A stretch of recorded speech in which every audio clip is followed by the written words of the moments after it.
Si torna a parlare degli uffici comunali alla solidarietà sociale di Villa Liberty a Favara dopo che recentemente erano stati oggetto di attenzione da parte del consigliere comunale PD Laura Mossuto.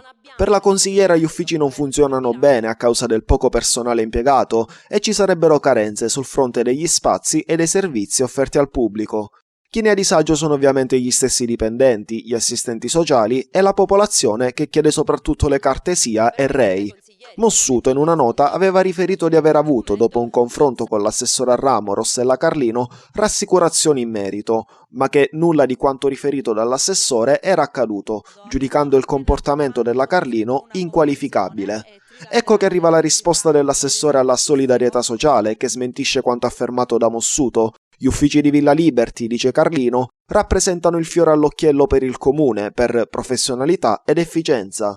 Il gruppo di lavoro che si occupa delle carte SIA e REI, sottolinea l'assessore, è ben organizzato, anche se la mole di lavoro è davvero grande. Proprio per la corposità della materia, precisa Carlino, il gruppo di lavoro dai primi di dicembre è stato affiancato da altre 2 unità a supporto. Inoltre è stata aggiunta un'altra postazione con PC per i dipendenti che si occupano delle pratiche. Non si capisce pertanto come la consigliera Mossuto veda carenza degli uffici, conclude l'assessore, quando questi ultimi sono stati attenzionati e dal dirigente competente e dal monitoraggio continuo dell'amministrazione comunale. L'assessore Carlino invita infine la consigliera Mossuto a verificare assieme a lei il lavoro che i dipendenti comunali svolgono e a evitare la solita ricerca della propaganda mirata a distorcere volutamente la realtà dei fatti.